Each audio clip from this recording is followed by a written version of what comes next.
Welcome home to USA Global TV and Radio, a place where dreams take flight, with authentic storytelling, diverse perspectives and meaningful conversations, where global stories unite and bridges are built beyond all borders. Discover world-class education, entertainment, hope and inspiration. Together, we're building bridges worldwide. Subscribe to our channel, USA Global TV. Download our app, USA Global TV. Be our guest or join our team. Visit usaglobaltv.com. Thanks to our founder and executive producer, Dr. Jacalyn Kerbeck. Music score by Yeffy Tang from Cloud Road Music. Voiceover artist Mike Porter. Creative direction by Paul Garcia. USA Global TV and Radio. Your home for global connection. All rights reserved. This video and its contents are the exclusive property of USA Global TV and Radio. Unauthorized use, duplication or redistribution in any form is strictly prohibited.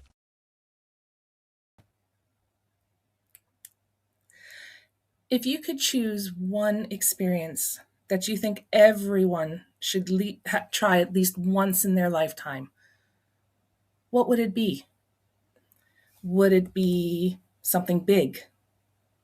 Traveling somewhere completely unfamiliar and new, taking a risk, seeing something you've dreamed about your whole life? Or could it be something much simpler? Watching the sunrise, sleeping under the stars, trying a food you thought you would never like, or doing something that you're terrible at just because it's fun. So today on A Woman's Prerogative, we're asking, what is something everyone should try at least once?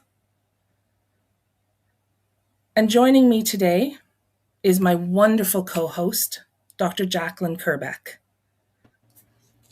Hello, thanks for having me. Dr. Jacalyn, this is one of those topics that I think could take us just about anywhere. And I have to admit that as I was thinking about it, I was making my own list about things that I have tried once. And I either didn't like or I did like, and my list just kept growing. And I have a feeling that you and I probably have some similar items on our lists, but also probably some different ones. What came to mind when you heard the topic, or when we found out the topic for this week? I think everyone should get the opportunity to travel. And travel can look like a million different things. It can be going abroad. It can be traveling within your own country. Just getting out of what it is that you know on a day-to-day basis and really experiencing other cultures and how other people live. I can't agree more. That was one of the very top ones on my list. And obviously, I love to travel a ton. At the moment, I'm sitting in beautiful Kuala Kencana in Papua, Indonesia. And if I had not taken this opportunity, I would not be who I am today. So traveling definitely is right up there on my list. And if there wasn't any traveling, you and I wouldn't have met in London. Exactly. We would have missed out on a great friendship, and I would not be co-hosting with you. That's right. It's amazing the opportunities that taking that one chance can actually give you. If you could choose, we've said traveling is at the top of both of our lists, but if we could choose just 5 things to try, what would be on your list? One of them is definitely education for people who have the opportunity to continuously learn. And I think that is so exciting and so interesting. And I know many people think, let me get out of high school and let me be done with my learning. I don't want to go to college or this or that. But the journey that I've had with my education has taken me so many places. I've met so many people, and I've just grown exponentially as a person. So that's one for me. How about for you? I would actually say I think everyone should try at least once going out of their comfort level and trying something that terrifies them, because it can be a life-changing experience. Mine was other than the travel, was diving. I love water. Anything to do with water, except that I'm scared of deep water. I'm terrified. I go into instant panic attack the moment I come in contact with it.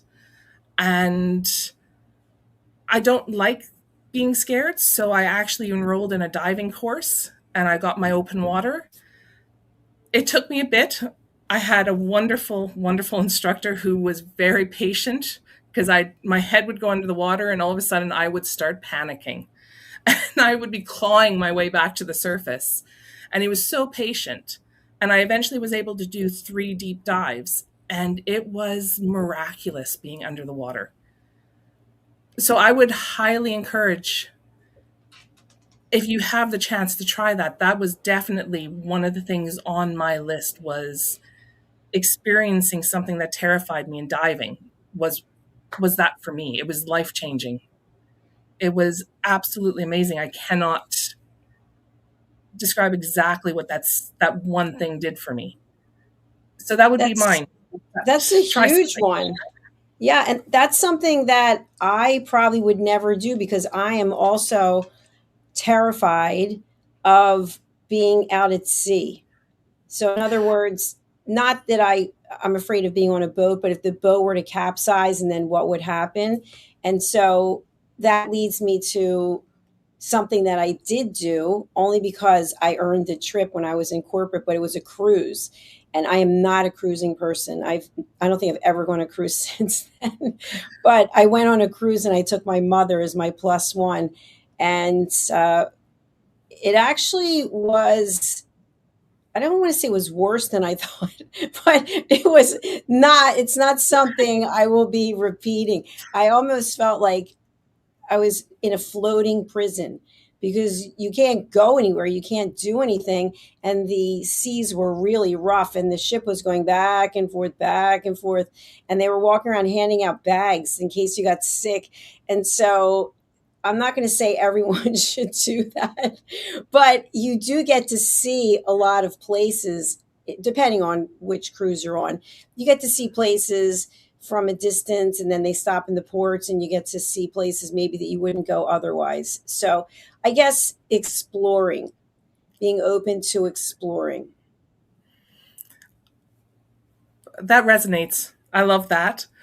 And I'm so sorry you had that experience, but at the same time, I'm thankful you did, because that's a once in a lifetime experience that a lot of people won't get to have. Brian and I have talked about going on a cruise, and we have a lot of people who we know that have been on them. But I don't know if I could be on a boat in the middle of the ocean. You're totally helpless. There's nothing you can do.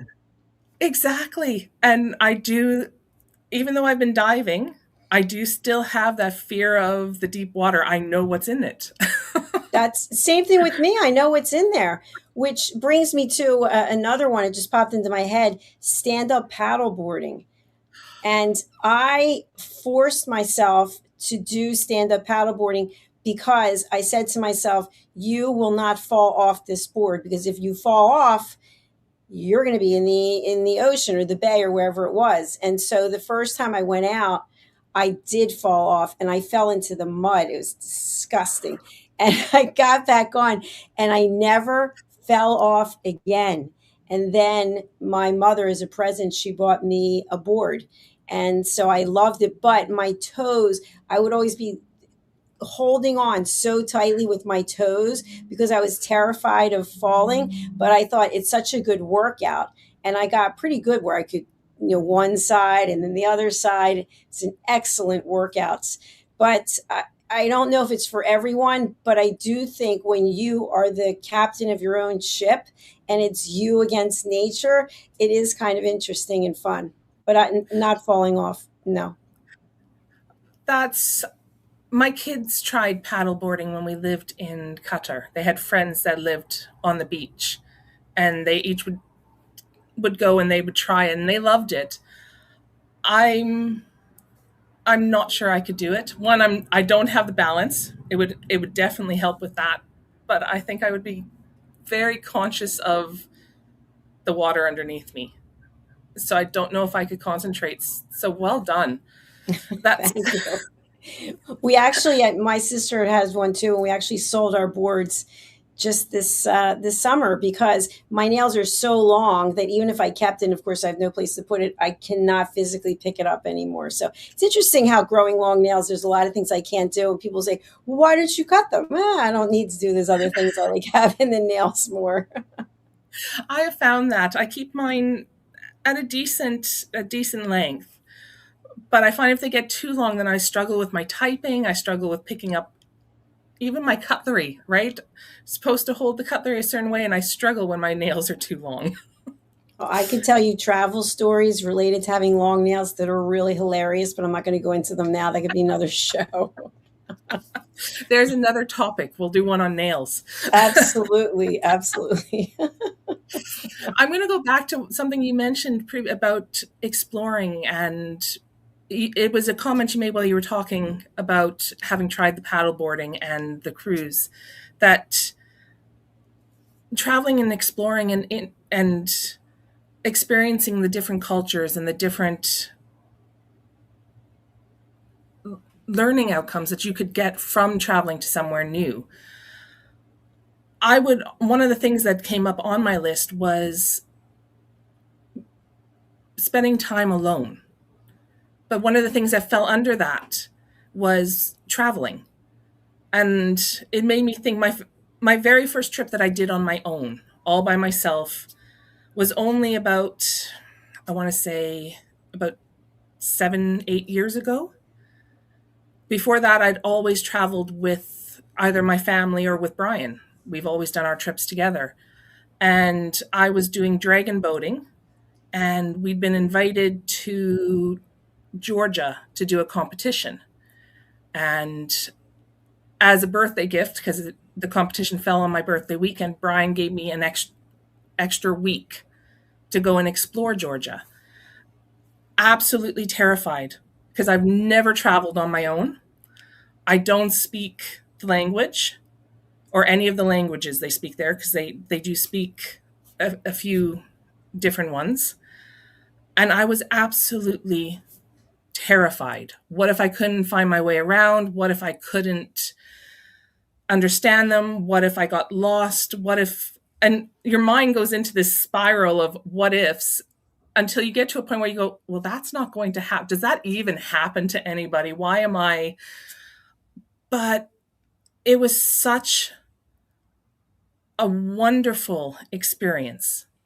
The people in Georgia are some of the friendliest I've ever met. And I actually ended up doing a tour into Azerbaijan as well for a couple of days. And I got on the public transport, the buses, to go to some of the different cities.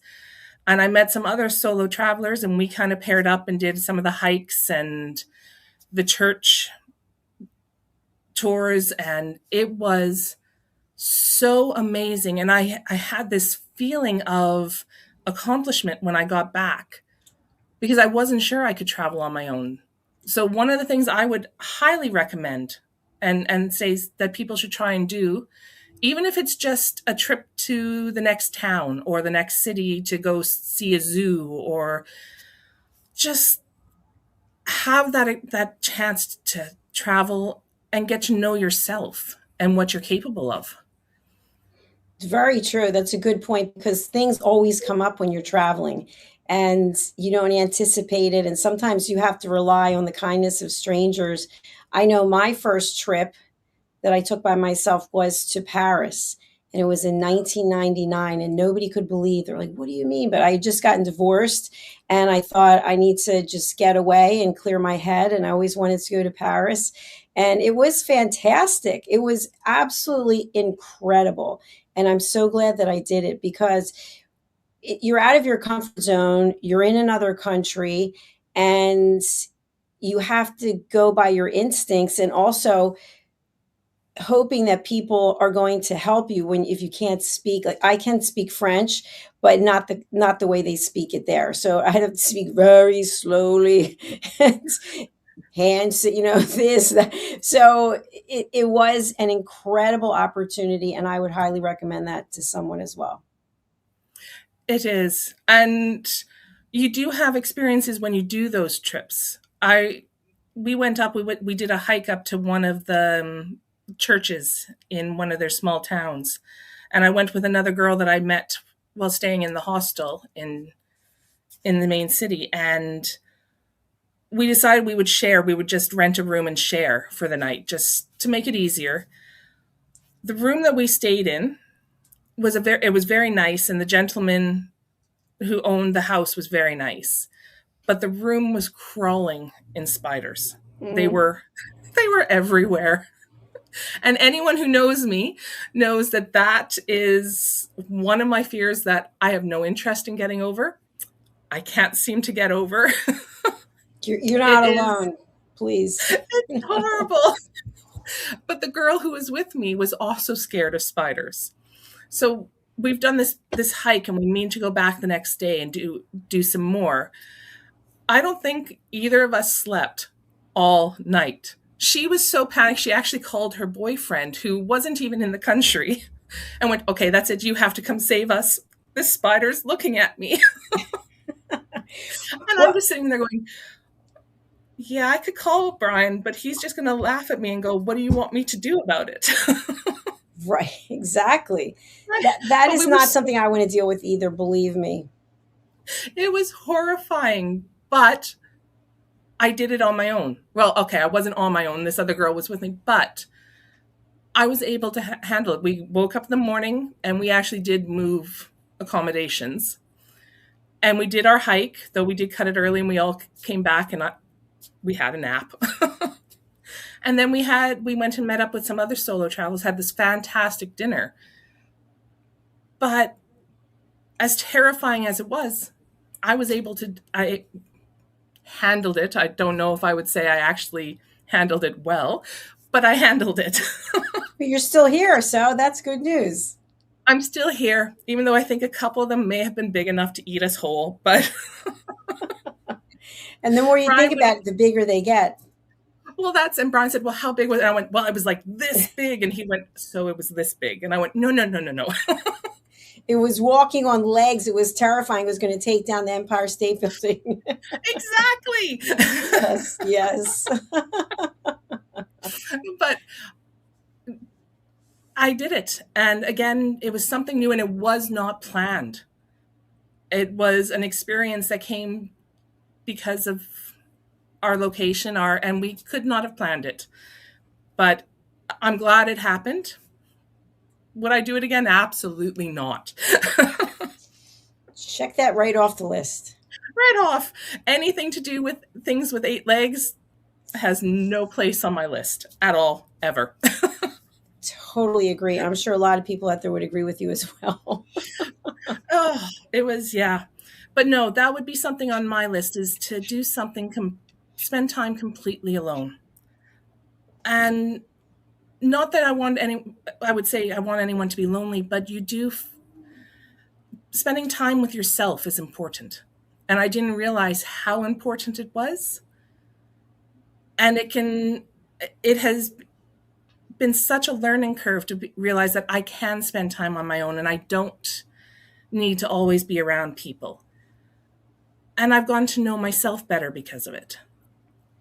And I never expected that to happen, but it did. So that was something that went on my list.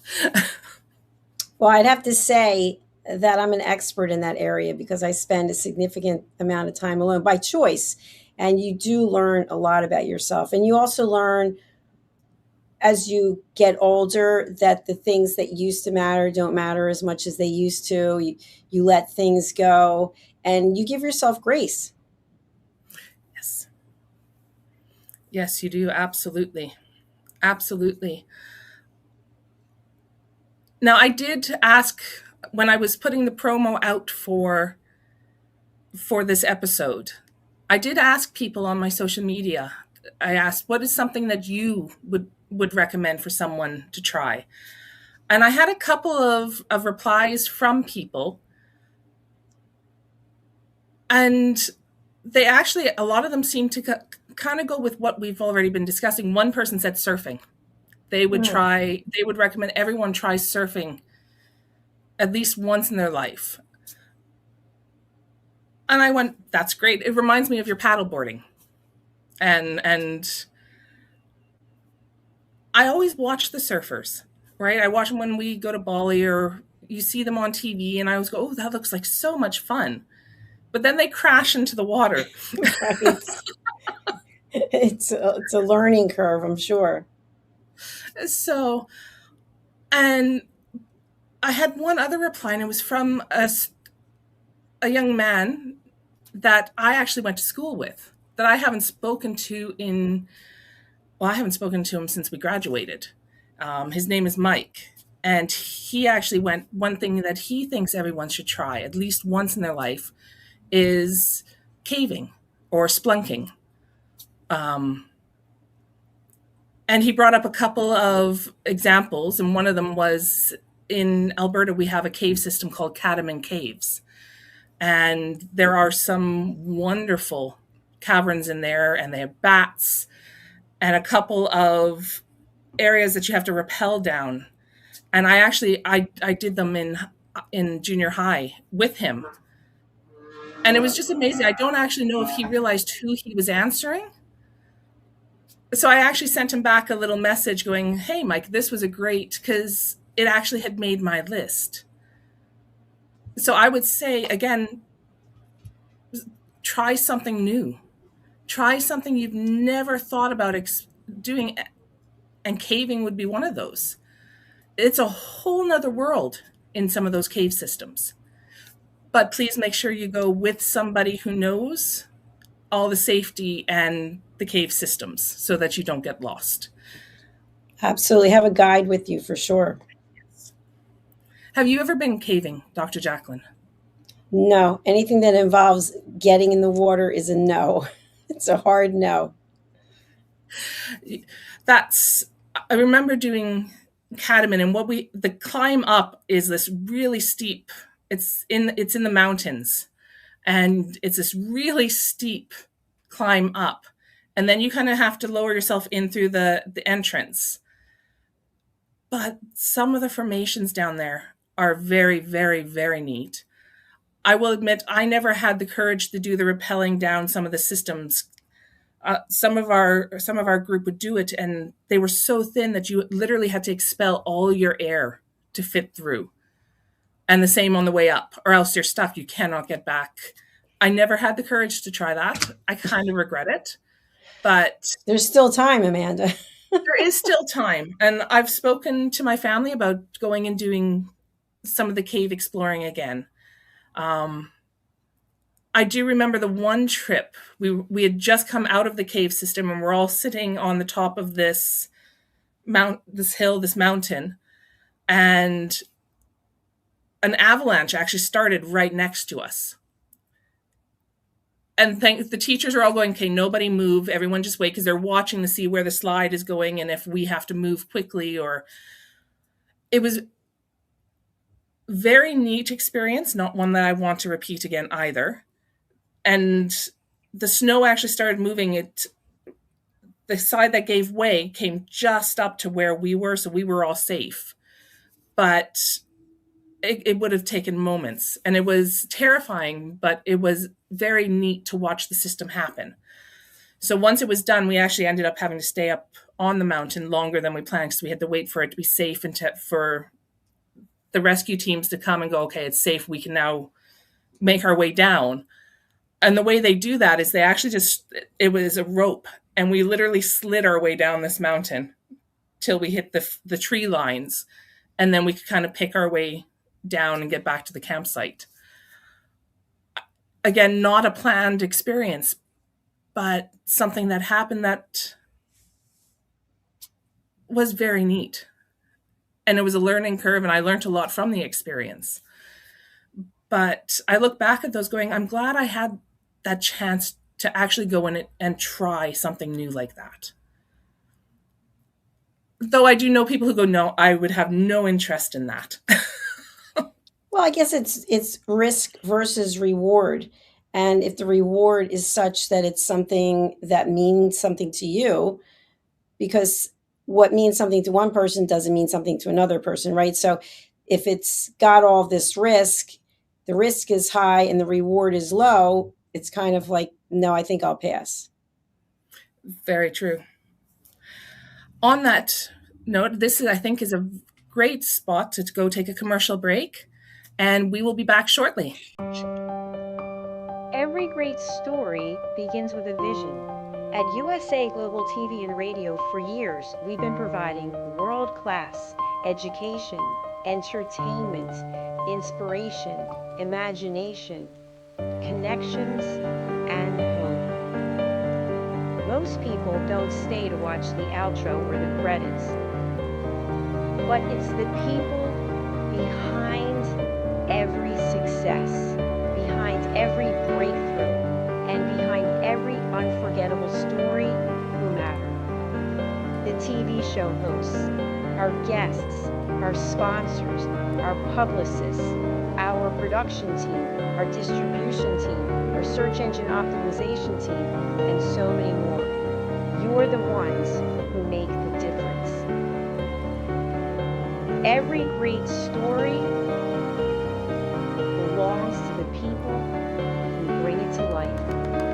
Our future looks bright at USA Global TV and Radio, and that's because of you, our loyal fan base all around the world in more than 60 countries. Together, we're making a difference because you matter.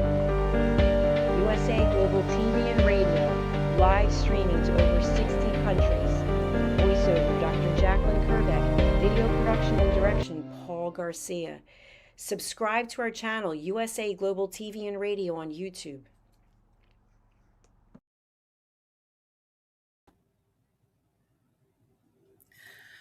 Welcome back to A Woman's Prerogative. Today we're talking about what is something everyone should experience at least once. Before the break, we've been sharing some of the experiences that we think are worth having in our lifetime. But I was thinking over the break, and one of the things that was also mentioned were the experiences that were never planned, and how some of those experiences were some of the best experiences we ever had. So to continue on this topic, I'd like to welcome back my co-host, Dr. Jacalyn Kerbeck. Hello, thanks for having me. Dr. Jacalyn, when you look back, would you say some of your favorite experiences were ones that you never planned? I'm standing here before you today, literally running a television network, and there was no plan for this. Life-changing, isn't it? It can be those opportunities that come and you have that option to go, no, I'm not going to take this. Or you can go, you know what? I'm going to jump on it and I'm going to try something new.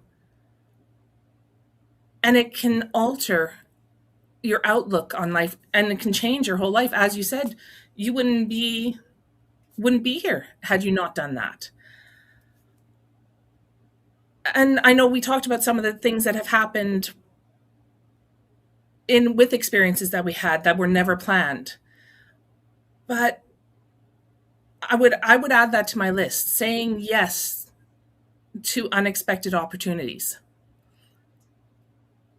I know had we not said, yes, we want to try something most people will never have the chance to try, I wouldn't be in Papua at the moment. With all the things that come with it, but I would never have had the chance to experience that. So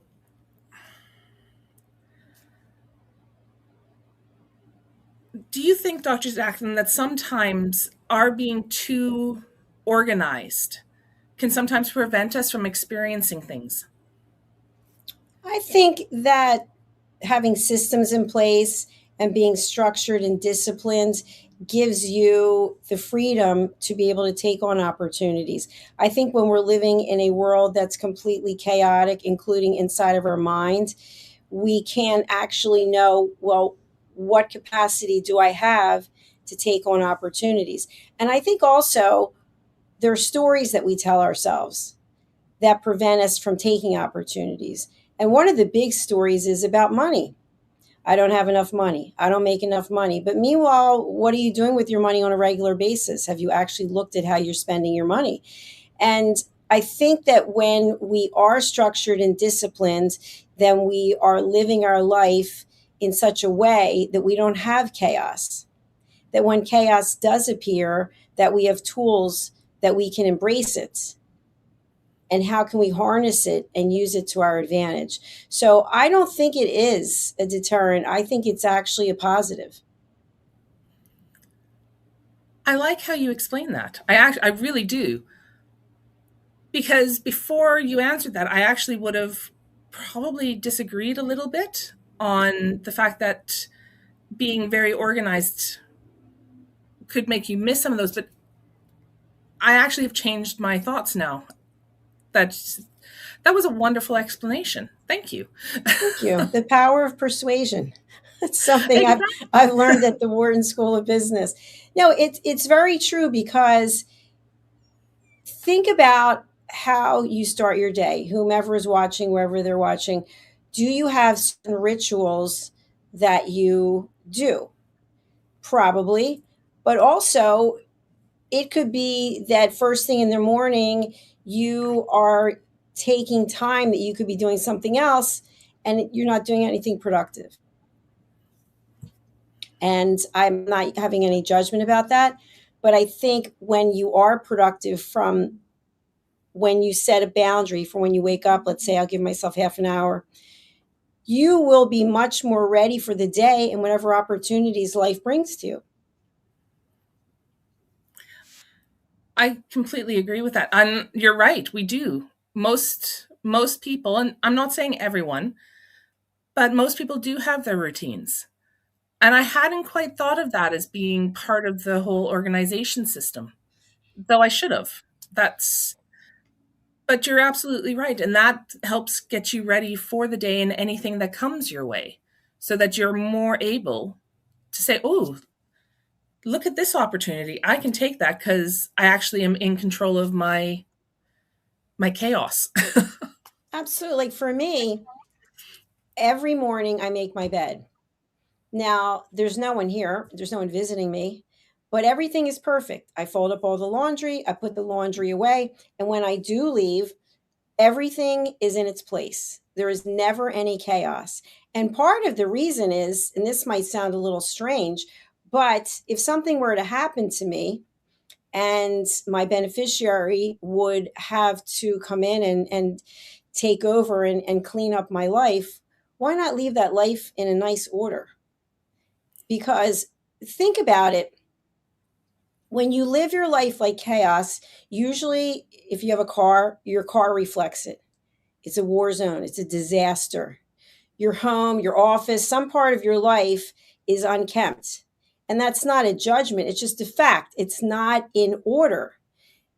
There's a difference to me between having your life in order and being the other completely obsessive compulsive, where you're constantly moving things and turning things, and that's a different story. And I have no judgment on that either.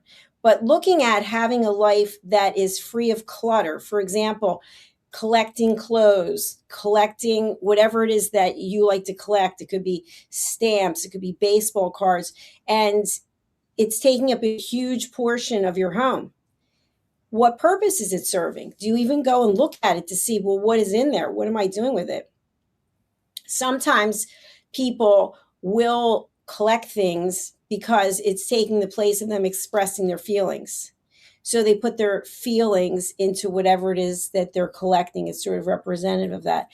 So to me, when you keep your house in order, when your car's in order, when your mind's in order, that's the most important one, then you're more open for opportunities, because otherwise you might not even see them.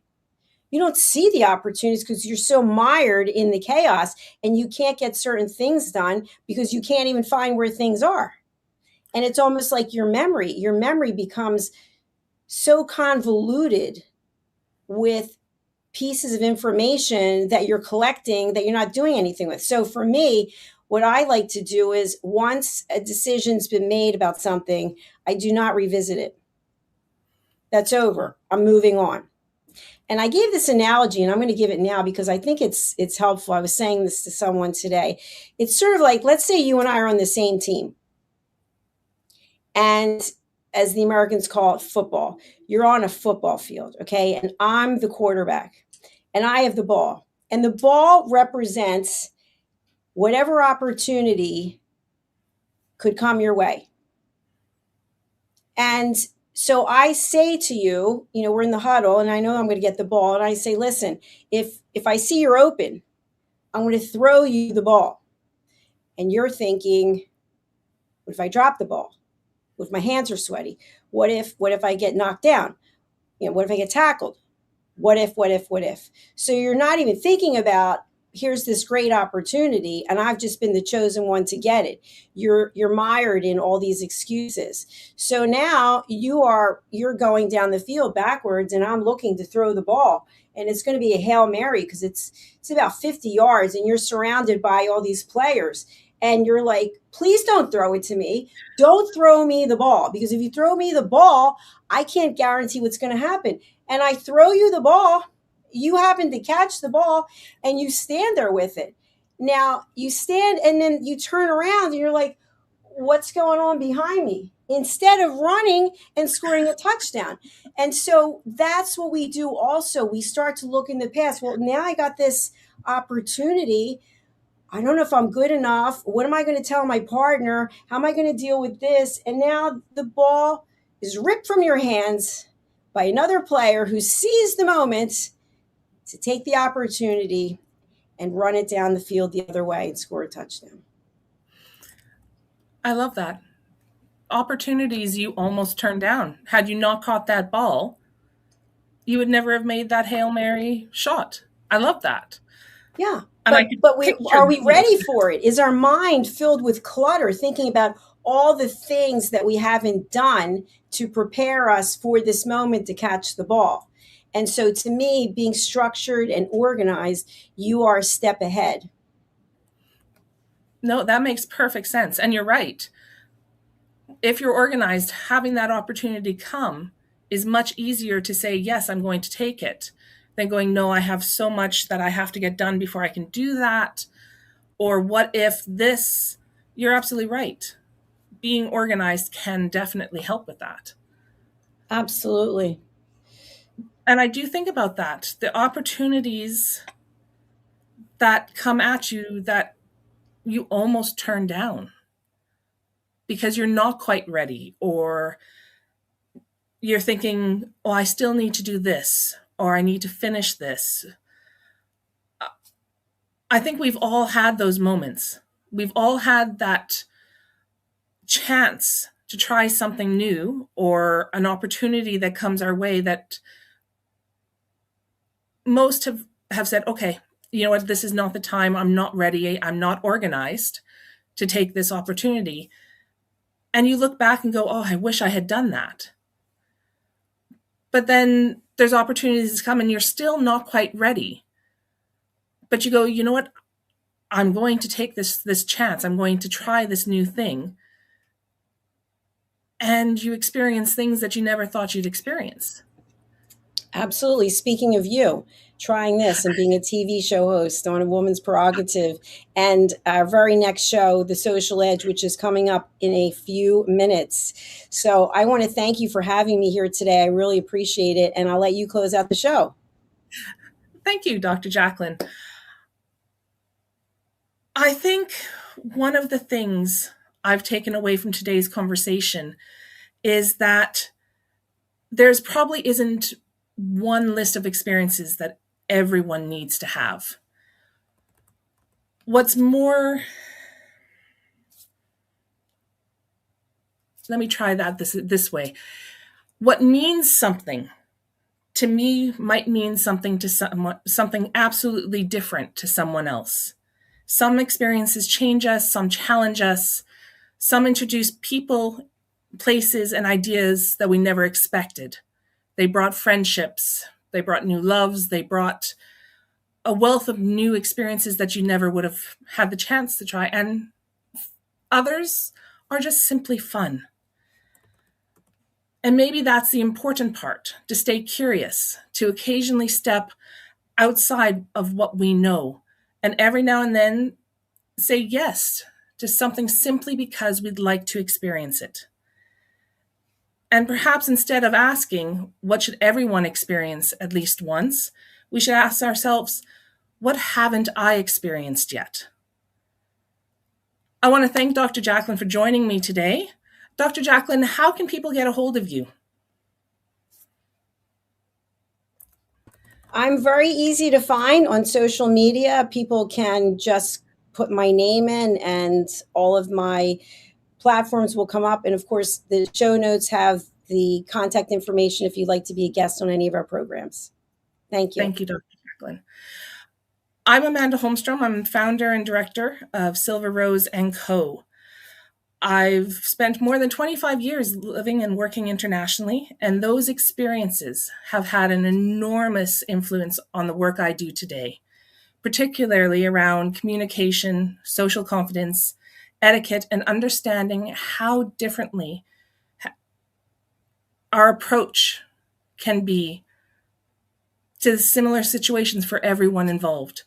You can learn more about Silver Rose on my website, silverroseco.ca. And you can also reach me on LinkedIn under Amanda Holmstrom. And you can find Silver Rose & Co. on Facebook, Instagram, and YouTube as well. Thank you all for joining us this week. We'll see you next week on A Woman's Prerogative. What if many of the problems we associate with aging are not random? What if there are identifiable causes behind declining energy, chronic disease, and memory problems? We have been told that aging is simply something we must accept, that slowing down is normal, that growing older means growing weaker. But what if that's only part of the story? Why do some people remain active and engaged well into their later years? Why do others struggle with disease, fatigue, and declining health? What is happening beneath the surface? What processes drive aging? In Aging Sucks, researcher, educator, and author Red O'Loughlin explores what researchers have discovered about why we grow older. No medical degree required, no confusing jargon, just clear explanations of what researchers have discovered about the processes that influence aging. You cannot stop aging, but understanding its causes may help you make better decisions about your health, your future, and your quality of life. Because understanding comes before action. Action creates hope. Aging sucks. End the guesswork. There is hope. Thank you, viewers and listeners of USA Global TV and Radio, for joining us today. We're honoured to have your time and attention as part of our global community. At USA Global TV and Radio, we believe in the power of authentic conversations, meaningful connections, and creating a world of possibilities together. Want to be part of something bigger? Join our team of elevated listeners at usaglobaltv.com, a space where your voice matters and your ability to listen transforms relationships. Stay connected with us across all our platforms for thought-provoking discussions, expert insights, and empowering stories. Subscribe to our channels at youtube.com/c/USAGlobalTV. Follow us on social media and explore the endless opportunities we're creating for growth, learning, and inspiration. Together, we're not just broadcasting, we're building bridges and changing lives one conversation at a time. For inquiries, contact us at info@usaglobaltv.com. Produced by Executive Producer and Director Dr. Jacalyn Kerbeck. Voiceover by Mike Porter. Creative direction by Paul Garcia. All rights reserved. Visit usaglobaltv.com to view our full terms and conditions.